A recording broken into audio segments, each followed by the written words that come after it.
Bienvenue au Mondial de l'Automobile de Paris, édition 2018. À cette occasion, nous allons vous présenter les dernières nouveautés powertrain qui se trouvent sur les pavillons 1, 4 et 5. Rendez-vous tout de suite à l'intérieur pour plus de précision.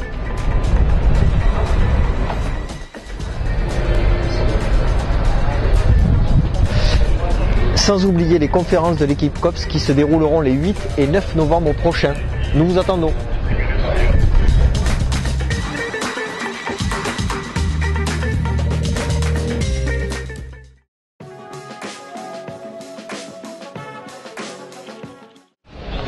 Et nous voilà maintenant dans le hall 5.2 sur le stand Mercedes. Mercedes a présenté son dernier monospace compact, la classe B, équipé du bien connu OM654, mais en version transverse. Tuons le suspense tout de suite. Ce moteur, il est Euro 6 des foules.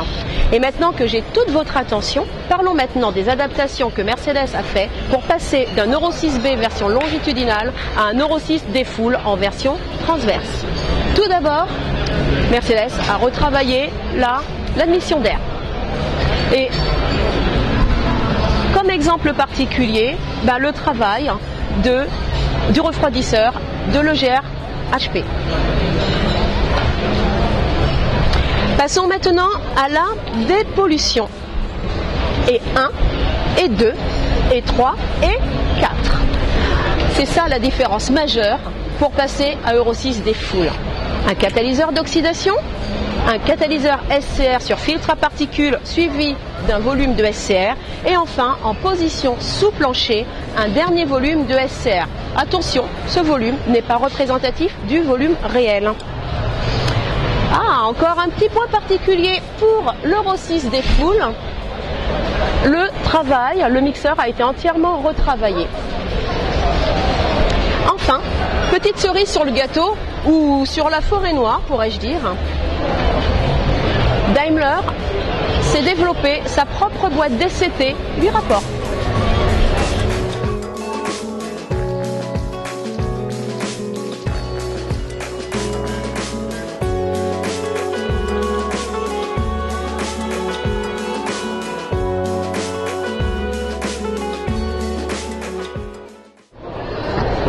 Il n'y a que Tintin qui a réussi à aller sur la Lune avec une fusée à simple étage. Souvenez-vous du dernier salon de Genève où je vous présentais le moteur U3 de chez Hyundai Car qui était le remplaçant du fameux U2 en cylindrée 1,6 litres. Le second étage est présenté à ce Mondial de Paris. En quoi consiste-t-il? Il consiste en un système d'hybridation légère ou mild hybridation 48 volts. De quoi est-il composé?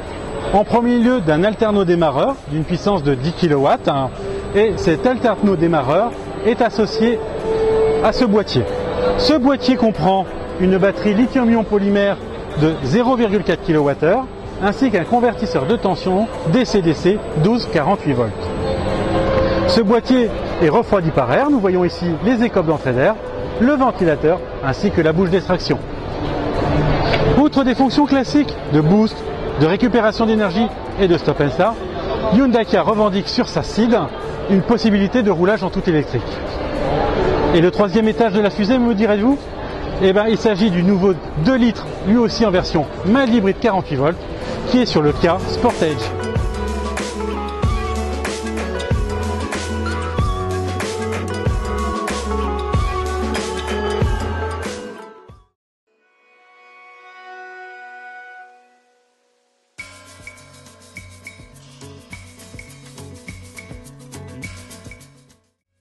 Bienvenue au pavillon 4 sur le stand d'Audi. Aujourd'hui, c'est pour vous présenter le premier SUV électrique d'Audi qui va lancer toute sa gamme électrique, toute sa stratégie électrique. Donc c'est l'Audi e-tron 55 Quattro. Et en plus, chez Audi, on a de la chance, on a une superbe maquette pour nous présenter un petit peu toute l'architecture électrique du véhicule.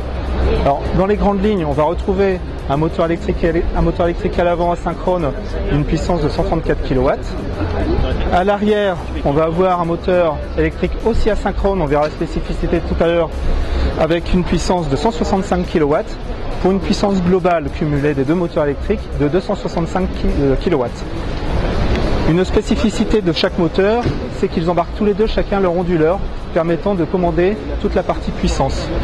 Et autre spécificité, détail pratique, les prises de charge que vous retrouvez de chaque côté du véhicule suivant l'endroit où se trouve la borne pour vous permettre de brancher plus facilement vu le gabarit du véhicule.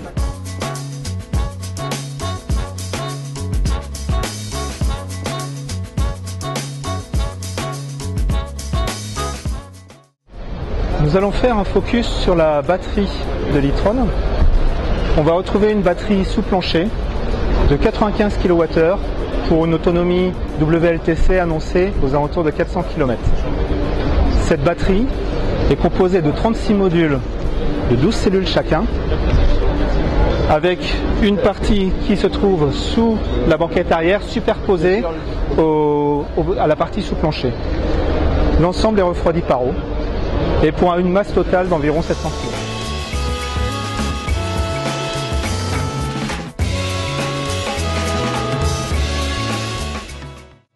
Dernier point sur l'e-tron, la partie moteur électrique. Donc ici, de ce côté-ci, vous avez le moteur électrique avant, donc un moteur électrique asynchrone, refroidi par eau. On va retrouver, comme pour le moteur électrique arrière, l'onduleur qui est directement attaché au moteur. Ici, on a une architecture classique avec un arbre de transmission qui est décalé, désaxé par rapport à l'axe du moteur électrique. Sur la deuxième partie du moteur arrière, on va retrouver une architecture coaxiale, c'est-à-dire le même axe pour l'arbre de transmission et l'arbre du moteur. On peut voir que la définition technique, la largeur, la longueur du moteur est un peu plus importante sur la partie arrière que sur la partie avant. Petite précision et petite surprise d'Audi, on avait parlé de 265 kW cumulés des deux moteurs et en fait on peut avoir un boost pendant 8 secondes de 300 kW.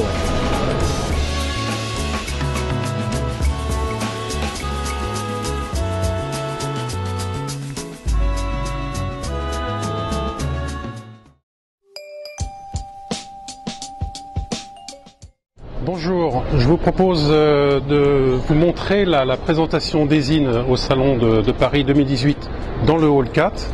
Ezin nous propose de montrer sa gamme de produits d'électrification de transmission de GMP, avec ici par exemple une transmission pour un train arrière donc électrifié avec une technologie de machine asynchrone. Donc c'est un produit qui est en série. Ensuite, toute une gamme de moteurs électriques, toute une gamme en puissance avec plusieurs points communs. Une technologie de moteur synchrone à aimant. On peut remarquer également, notamment pour en gamme haute, l'accrochage de l'onduleur juste au-dessus de la machine. Et l'autre point aussi remarquable, quoique connu aujourd'hui, c'est le bobinage épingle sur le stator. Donc on peut remarquer quand même globalement quelque chose des organes qui paraissent assez compacts.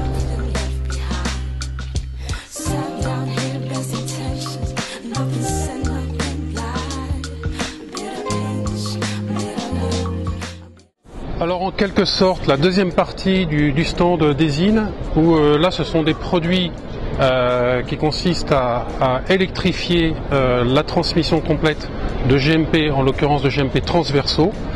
Donc avec ici quelque chose que l'on connaît plus ou moins bien, à savoir tout l'ensemble transmission, électrification de la transmission des Toyota, avec une e-machine en quelque sorte, et une génératrice, ainsi que le train épicycloïdal et le pont, le tout intégré dans un même module. Et ici sur notre gauche, c'est un petit peu la surprise, c'est quelque chose que l'on aurait pu voir sur le stand PSA, puisque c'est, j'allais dire tout simplement, la transmission BVA8 des nouveaux véhicules PSA plug-in qui sont présentés cette année au salon, donc basés sur une BVA déjà existante chez Ezin et une électrification ici sur cette largeur où le convertisseur de couple hydraulique n'est plus présent, où on a un ensemble embrayage plus machine électrique, donc à la place du convertisseur.